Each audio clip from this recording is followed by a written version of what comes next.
Since we're moving towards an exam next week, I wanted to be very clear about what I'm going to be asking you of the second part of the exam. Okay, the first part of the exam is WebAssign. It's versions of the homework assignments that you've done these last 2 weeks, week 1 and week 2. The second part of the exam is you need to go collect some data. Ideally, I'd like you to collect it. I'd like to actually measure it or count it, not go find some list somewhere on the internet. The reason I'd like you to do this is I don't want people to go, it's happened, it doesn't happen often, but it's happened. They go find where somebody's already done this work and they kind of incorporate it in their own. Difficult to track.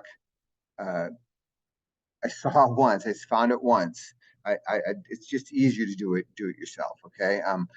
Now that I'm saying that, you'll see my example of something I actually did about pages and books. For this purpose of this video is to show you the analysis that I want you to do, regardless of where you got the data from. Okay. So what this is a list of, it's another website that it costs money. We pay for it here at Oxbow for our stat students. So I have access to this data. This is some rents, 100 rents, 100 cities, rents in 100 cities across the U.S. I don't remember how old the data is. I'm looking at these numbers and they're looking pretty low. So it must be a few years old. So what we're going to do is make a decision. I mean, I'm going to ask you to talk about the shape, the center, the spread. I want you to talk about some analysis. So first thing to do is let's talk about shape, because that's what you're learning in do chapter 3 here. So I'm going to select all this data. If you write it down, if you're collecting your own data, I highly recommend you get it into a spreadsheet, because then you can manipulate it very easily. And you do this. The other thing, I don't want you to have to calculate the standard deviation by hand. Now, this is 100 pieces of data. You're only going to have to do 20, 25 max, So this is quantitative. It's a quantitative variable, the rent. It's not categorical, and it's continuous because it takes on many, many values. Yes, I know there's no decimals in there, but it isn't just like rolling a die where there's only 6 options, right? There's many, many options. So this is a continuous quantitative variable. What I'm going to do is I'm going to copy that to my clipboard memory. I'm going to go back into Canvas, and what I'm going to point you to is this online statistical tools. Click on that. And then if I'm asking you to do a frequency table and histogram, this show to our website is fantastic. So what you're going to do is you come down here, you're going to clear out the data. Okay, also, while I'm at it, I'm going to make this rents in 100 cities. That way, just have the graph will have a title. And then I'm going to Control V, paste it in. And usually, if you did it from a spreadsheet, you can update your data and it realizes what you did. So right now, I'm seeing a histogram, not a box plot. I did a histogram. It's got a numeric scale on the bottom. In fact, this software is setting up so each class, each bin is 54 wide. And I'm seeing a gap. Now, the experts say, if you watch some of my other videos, experts say we want more than 3 bins, less than 20, or more than 3 classes, less than 20. So what I'm going to do is I'm going to drag, this is the beautiful thing about this calculator, this website. See how I'm dragging that box and it's making the intervals bigger? And I'm going to try to make this so I don't have any gaps. If sometimes you got to have gaps. The data is just extremely skewed. You can't get away with doing gaps. But that, I don't know, I'm liking that. Maybe I could go a little smaller. I'm making a few. That one I kind of like. Let's see, that's saying 82. What if I make my bins, now I want to make this easy to deal with. What if I change it to 80 wide? And then I'm going to make my minimum be 600. And I got to set that min. See, now I'm back to having a gap. So what if I make this be 85? Let's see. Yes, you can do the dragon, but then that would mess up my, looks like I got to do more. The bin, let's make him 90. I could probably do 100. That might be a smart way to go. Well, there's 90. That's not good. What if I did make him be 100 wide? I'll tell you what. I'm going to go with that. That way, my frequency table will be really nice, right? 600 to 699, 700 to 799, right? So I like that graph. And notice it already gave me the mean, the standard deviation of that data. So that's nice, how many there are. So what we can do is we can grab this. Let's grab a picture of this. Now I'll paste it into a spreadsheet. You can just paste it in a document, whatever. Okay, make sure we get the title because titles are important. Okay, so there's that. Copy that. And you can paste it in a spreadsheet too. I'm not sure if I said that. Okay, and I'm gonna scale this down so I can see it on screen. Okay, I'm seeing, I'm kind of seeing, it's kind of bell-shaped, but I don't like that there's this tail over here. So I'm gonna say this is gonna be slightly left skewed. Okay, that's gonna be how I'm gonna make that decision because there is a tail off to the left here. Now, the way I can confirm this is I already had the spreadsheet calculate the mean and the median. Let's see, if it's left skewed, the mean is going to be less than the median. So there's the mean of 960, 961, and the median is 173. So yes, the mean is to the left of the median. So that confirms my left skewed a diagnosis or my left skewed claim that this is the left skewed distribution. Okay. So I hope you see what I did here. I didn't do any of those numeric calculations, the numeric summaries by hand. I let tools do it. I let that graphing that Schroeder or histogram make the histogram for me. I had to be a little bit smart because I wanted to set my amounts right and I set my bins right. So there's that. Now, the other thing I'm going to ask you to do is once you decide on the histogram you're going to use, you get it. Usually you'll create the frequency table, then draw the histogram. What I'm doing here is I'm drawing the histogram. Now I'm going to get the frequency table. So what you do is click on Show Frequency Table and look at that. It creates that nice frequency table for me.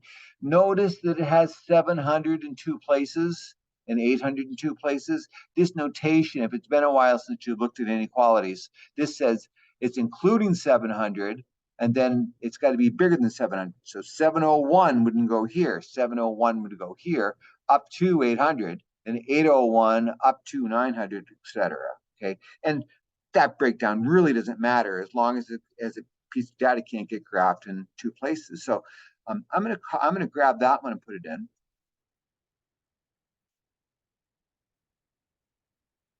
Okay, copy it, paste it in my spreadsheet. I'll probably end up having to hand type that in, but at least I know where I'm going to go. Okay, now one other thing I'm going to ask you about your histogram or about your frequency table, you need to do the relative frequency. Remember, to get the relative frequency, we're going to do 1 divided by 100 because there's 100 cities and times it by 100. So that means that's a 1%. That's a 1% of the data fell there. 3 divided by 100 is 3%. And this is nice numbers doing 100. 20% fell in the next bin. 44% fell in the next bin. 26%. Now, if you didn't have nice numbers, you'd have to do the how many's in the bin divided by how many in your sample, right? Times 100 to make it a percentage. Let's see, what's the next one? I did 46 on 6. Is that going to be a 6%? See, this is where I'd be better. If I were doing this to hand in for grade, I would do this off this table and hand type it in. Okay, so that's a relative frequency. If I want to do the cumulative frequency, relative. Can I spell?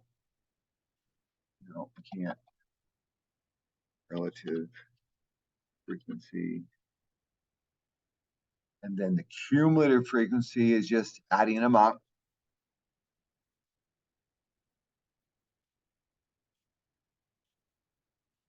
So that would be one from the number, right? And then there's a total of 4 because 3 plus 1 is 4. When I'm all done, my last one should be 100, right? If we want to do the cumulative relative frequency, would have to add up these, and because there's 100 pieces of data, they would be identical. That never happens unless there's that much data. I don't want you to go collect 100 pieces of data. All right, do keep it easy. Okay, so I've talked about the shape. I've talked about the relative frequency table and all that. Now, the other thing I'm going to ask you is, and this is true for the rest of this course, when I say to describe a distribution, I want you to talk about the shape. I want you to say what's the center and what's the spread. This is a left skewed distribution, I said.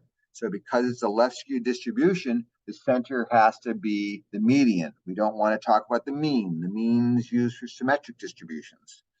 So we're going to use the median of 9. So the center of this distribution, I'm not going to write this down, I'll just say it. So the center of this distribution is the median of 973. And since we're using the median, we're going to use the 5-number summary or the IQR to talk about spread. Okay, we don't talk about standard deviation here. We don't talk about the mean. This is just left skewed distribution. So because this is a left skewed distribution, another aspect I'm going to ask you is, are there any outliers in this data set? Remember how there was that gap? Maybe we can drop that, whatever, what was that? It's 160. I mean, I guess I could sort these. Let me do that. Let me sort these. That shouldn't screw things up. The power of spreadsheets. Let's see, I'm going to sort smallest to largest.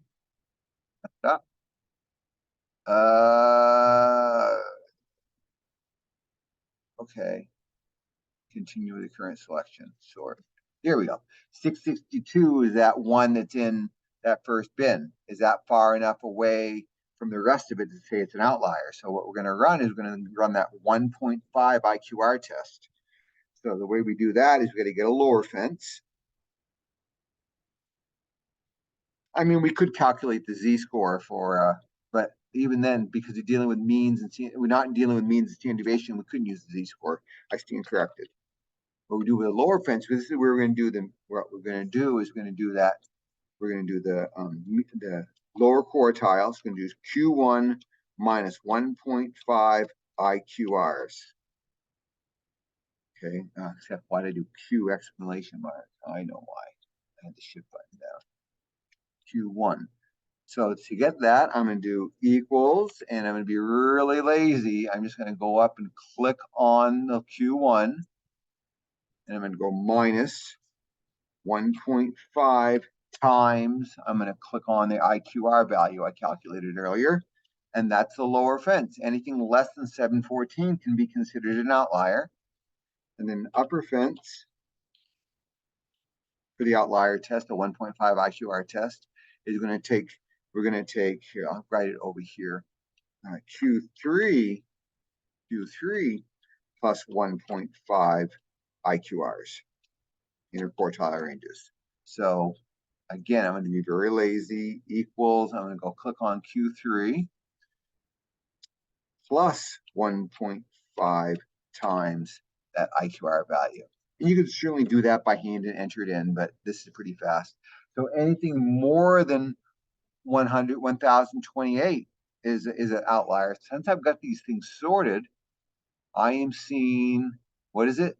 714. So this is definitely an outlier based on that rule. And anything more than 1028, more than 1028. So we have all of these are considered outliers based on this distribution. Okay, so there's a bunch of outliers in this data. Okay, so I told you shape, center, spread. I told you because of that, I used the correct outlier test. I used the software to generate all this stuff. And really, there's a couple of things you got to comment to me about. One of the things you're going to have to comment to me, and I already said this, but I'll point it out again, is because this is a left skewed distribution, we would expect the mean to be less than the median, and it is. Okay. We found the outlier test. I don't think there's anything else here. I mean, if you can do all that, you're going to get 100 in that part of the test. Okay. People usually do unless they mess it up. The thing they mess up is they use the wrong outlier test on it. They have a skewed distribution. They say I should use a mean and the standard deviation because of some stuff. Well, that's not right because you only use the mean, standard deviation, symmetric distributions. So if you hang on a minute, I'm going to edit this data a little bit, and I'm going to show you what happens if you get a symmetric distribution. So here's this different set of data I got off that same old website, and this is about hours that women executives worked. It looked like it was going to be symmetric, so that's why I decided to go with it. So what I'm going to do is select this now. So it's a different set of data. It's going to have a different shape, and I deliberately did this so that you, in case the data you collect is symmetric. So I'm back here at the shoulder. Here, let me refresh this page. I don't know if it clears it all, or I don't remember.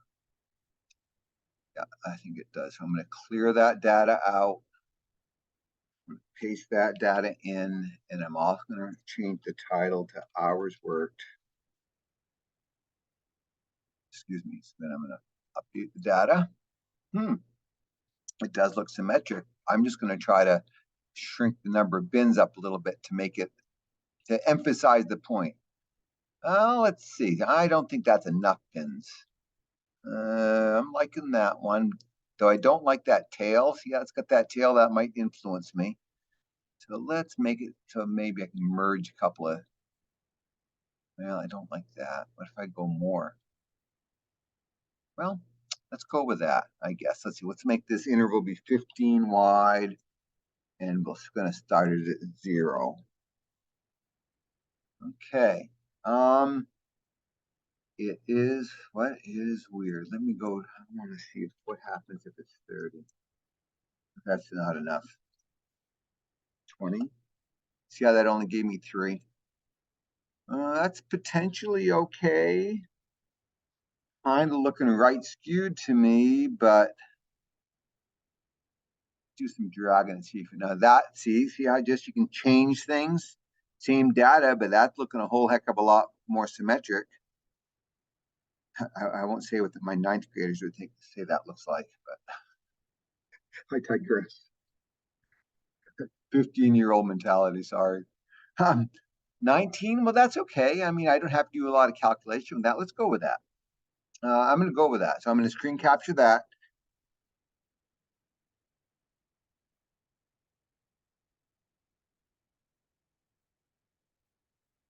I'm going to throw that into that spreadsheet just so we have it. And this spreadsheets will do this too if you're, I mean, if you really want to. It's just, it's a little more, the way a spreadsheet does a histogram is a little wonky. I think this calculator does a much better job with it. Certainly much more quickly. Okay. So now I'm not going to walk through everything like I did in the last one because it's a lot of the same rinse and repeat. You know, go get your frequency table, do those other calculations. I'm more concerned about the shape, the center of the spread, and then testing for outliers here. I say it's a symmetric distribution. So because it's a symmetric distribution, I want to use the mean and the standard deviation and talk about center and spread. The other thing later on in the test, I ask, so look at the mean and the median, compare them. Does it fit your expectations? Well, I said symmetric. Look, the mean is 45, the median is 45. They're exactly the same. They don't have to be exactly the same, but if they're close, that would support a symmetric distribution decision. Okay. So hope you heard that, right? It's a symmetric distribution. I'm calling a symmetric distribution, and because the mean and the median are the same or darn close, that supports my decision. If you remember how that one had a little bit of tail off to the right, well, that's the same data, and that this comparing the mean and the median wouldn't support that it was right skewed because, well, they're exactly the same. So yeah, this is symmetric distribution. So because it's symmetric, we're going to use the mean and the standard deviation, talk about center and spread. So symmetric, center is the mean, the spread is the standard deviation. If I would expect to see in a symmetric distribution, I would expect the mean and the median to be darn close to the same. So that supports that. Now we just going to check and see if there's any outliers. So I'm going to get rid of this. Well, let me undo that because I still want the words lower fence, upper fence. It's just how I find them is that you remember Dr. Stevens' unusual thing. So we'll take the mean minus 2 standard deviations for the lower fence. And then we'll do the mean plus 2 standard deviations for the upper fence. Okay, I'm going to try to get this so I can see the mean. I'll tell you what I'm going to do. I'm going to grab this. Go exit. I'm gonna come up here. We don't wipe anything out on myself. There you go. Now I can click and see everything. So the lower fence, I'm going to take the mean minus 2 times the standard deviation. And again, you can do that all by hand. And then the upper fence will be the mean. So you do equals when you do a formula in a spreadsheet, right? Plus 2 times the standard deviation number. And anything less than 13.2 can be considered an outlier. Anything more than 76.8 can be an outlier. So 13.2, well, all of those can be considered outliers. And then anything bigger than 76.8, here, let me clean this up a little bit so it doesn't confuse you if you look at this later on. It's no fill. And what did I say? 76.8. 77 hours in a week. That's a lot of work. So 77.8, all of these are outliers. 90 hours in a week. Some weeks it feels that way, huh? So those are all outliers. And based on this criteria. Okay, so I hope this helps you when you collect your own data, make the correct decision so you get full credit on that, and give a yell if you need help. When you're asking me questions about exams, make sure you email me. Don't post them in the forum, okay? I mean, right now it'd be okay to ask about it because you don't have the exam yet, but once you do. Okay, I'm gonna stop this and upload it, and we'll talk to you sometime.